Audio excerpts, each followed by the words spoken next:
Naglibog si fan, Kim Chu, pinatawa ang buong ex sa cute na Bisaya moment, panalo sa witty reply, imbes na issue, good vibes ang dala. Grabe ang kilig, Paolo Avellino, todo alalay kay Kim Chu sa fun run, protective match, ang sweet moment ng Kim Pao na kinakiligan ng lahat.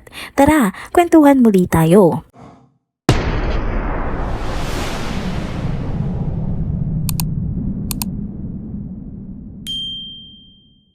Hello mga ka-trenders! Welcome back muli sa ating channel. Kung bago pa lamang kayo dito, huwag nang kalimutang mag-like, mag-subscribe at i-hit na rin ang bell notification para lagi kayong updated sa mga balitang trending at napapanahon. Okay mga ka-trenders, eto na naman tayo sa isa na namang nakakatuwang chika sa mundo ng showbiz. At syempre, bida natin ngayon, walang iba kundi ang Chinita Princess na si Kim Chu. Pero teka, hindi ito tungkol sa bagong project o teleserye niya, kundi tungkol sa isang super simple pero sobrang aliw na interaction niya sa social media.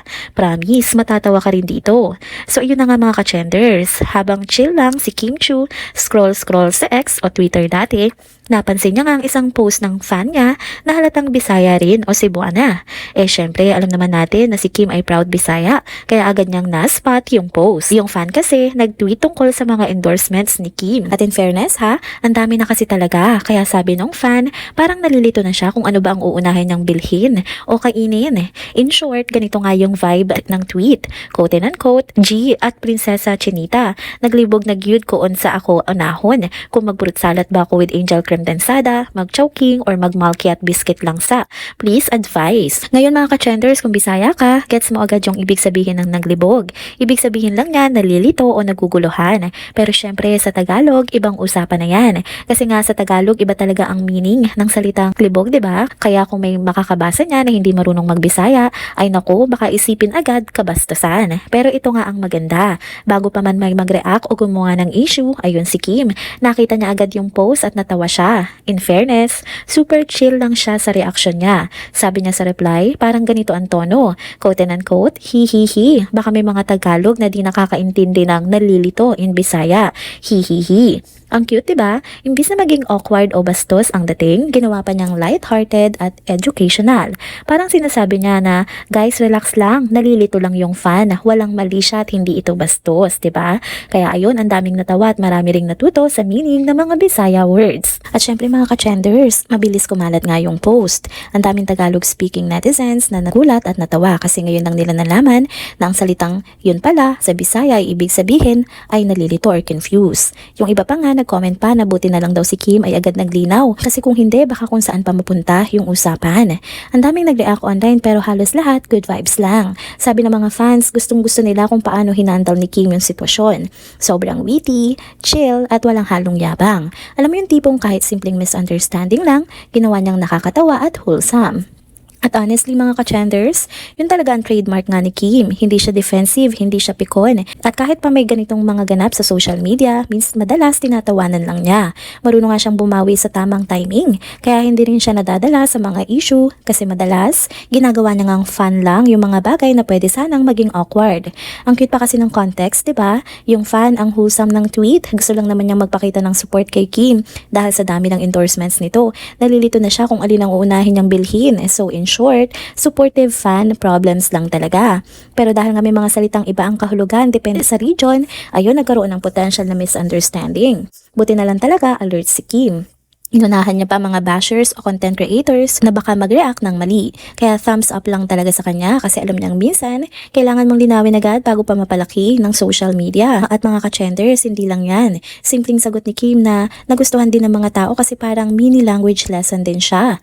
Marami tuloy ang natuto na sa Bisaya, ang libog ay hindi bastos kundi ibig sabihin ay nalilito. Kaya ang dami tuloy napakomment na parang aba, nadagdagan English ko, nadagdagan pa Bisaya ko. Tapos ang saya kasi pati mga Bisaya sa comment section super proud. Sila pa yung nagtuturo ng ibang Bisaya words na may double meaning kapag tinagalog. Ang ending, naging bonding moment tuloy ng mga Bisaya at Tagalog users sa X. So kung iisipin mo mga ka-trenders, isang simpleng post lang pero ang daming nangyari. May tawa, may aral, may unity pa sa wika. At si Kim, as usual, ang charm at humor niya talaga ang nagdala ng good vibes sa lahat. Kaya hindi nakakapagtaka kung bakit sobrang solid pa rin ng fanbase niya hanggang ngayon. And let's be real ha, napaka-professional at witty ni Kim dito. Kasi imagine mo, kung ibang artista yon baka nagulat o na-offend pa. Pero si Kim, ginawa lang niyang katuwaan. Pinakita niya na minsan dapat hindi tayo agad reactive sa mga bagay online. Kailangan muna nating intindihin kung saan nga nanggagaling. So ayun mga ka-trender, sa dulo nga ng lahat ng ito, isang magandang reminder din ito sa ating lahat, bago tayo mag-react, alamin muna natin ang konteksto. Kasi minsan, hindi naman bastos o mali. Iba lang talaga ang kahulugan sa ibang lugar o dialect. At syempre, saludo tayo kay Kim Chiu. Napaka-classy, witty at natural pa rin hanggang ngayon. Kahit simpleng fan interaction, nagagawa niyang maging feel-good moment para sa lahat. Kaya mga ka-trenders, kung may matututunan man tayo dito, siguro yun ay maganda talaga kung marunong kang tumawa at magpaliwanag ng may good vibes. Tulad ni Kim, always positive, always smiling at laging nakakagaan ng mood. O diba mga ka-trenders, simpleng tweet lang pero naging trending na, educational pa. Next topic naman tayo mga ka-trenders, mukhang mas umiinit pa nga ang tambalan ni na Kim Chiu at Paolo Avellino ha. Grabe, halos araw-araw may bagong pakilig ang dalawa na pinag-uusapan nga ng lahat. Sila na nga isa sa mga pinakamainit na tambalan sa showbiz at hindi mo rin sila masisisi. Ang natural kasi ng chemistry nila.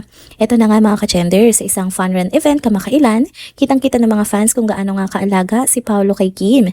Habang naglalakad si Kim, si Paolo naman laging nasa tabi. Todo alalay at bantay sarado. Parang sinasabi na niya sa kilos pa lang na ako na to.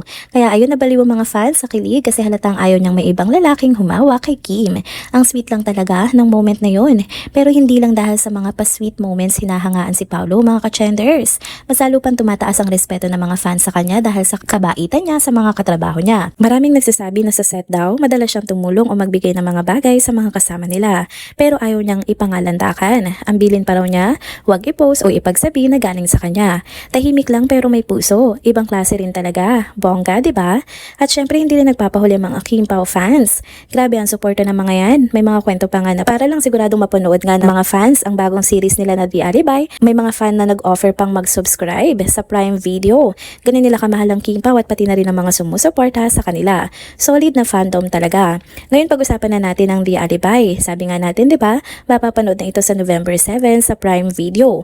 Produced ng Dreamscape Entertainment at available pa sa 240 countries worldwide. Ang teaser pa lang intense na agad, punong-puno ng love, ng deception, ambition, influence at betrayal. Si Paolo Avellino nga dito ay gaganap bilang si Vincent Cabrera, gapagbana daw di umano ng isang powerful news empire. Pero ayun nga, bigla nga siyang nasangkot sa isang kontrobersya. Akusahan siya na pumatay sa kanyang karibal na si Walter Conanan na ginagampanan naman ni Sam Milby. Para maprotektahan ang pangalan at reputasyon niya, kinuha niya nga si Stella Morales na si Kim Chiu ang gagampanan. Si Stella naman ay isang star dancer na may tinatagong lihim sa kanyang nakaraan. Gagamitin siya ni Vincent bilang alibay pero sa hindi inaasahan. Nauwi ito sa koneksyong puno ng emosyon at panganib. Mula sa simpleng kasunduan, naging komplikado nga ang lahat. May halong kilig, takot at tensyon. At hindi lang yan mga ka-trenders, ang dami ring bigating artista na kasama dito. Talagang all-star cast. Idirect pa ni na Direk Onat Diaz, Jojo Seguin at FM Reyes. Kaya siguradong matindi ang mga eksena. Kaya habang papalapit na ang premiere, hindi na mapigilan ng mga fans ang excitement. Araw-araw may mga bagong posts, edits at discussions patungkol sa tambalan nila Kim at Paolo. Ang dami na rin nag-aabang ng mga eksena magpapatibok ng puso nila dahil ramdam na ramdam talaga nila ang chemistry ng dalawa. Kahit sa mga simpleng tinginan o tawanan lang, may spark talaga. Ang nakakatuwa pa, parang mas naging close at relax sina Kim at Paolo ngayon. Makikita mo na komportable sila sa isa't isa, walang pilit at natural lang lahat ng kilos. Yun nga ang dahilan kung bakit sobrang kinikilig ang mga fans. Kasi totoo at genuine ang samahan nila. Kaya mga ka-trenders, ready na ba kayo sa pasabog na ito? Mukhang sa The Alibay, hindi lang kwento ng pag-ibig at kasinungalingan ang mapapanood natin, kundi pati emosyon na hahalo sa kilig at kaba. Isa na naman itong malaking patunay na kapag Kim Chiu at Paolo Avellino ang nagkasama, siguradong may hatid na magic sa bawat eksena. Kaya kapit lang dahil ang tambalang Kim Pao mukhang hindi lang basta alibay, kundi totoo na talagang nakakabaliw sa kilig. And there you go mga ka-trenders, dito na po muna nagtatapos ang ating isa na namang trending video update. Salamat sa inyong pagsubaybay at pagsama sa akin hanggang sa dulo ng video na ito. Pero bago kayo umalis, huwag niyo pong kalimutang mag-like, mag-comment, mag-subscribe at i-hit na rin ang bell notification para lagi kayong updated sa mga balitang trending at napapanahon. Kita-kits po sa susunod na video. Paalam!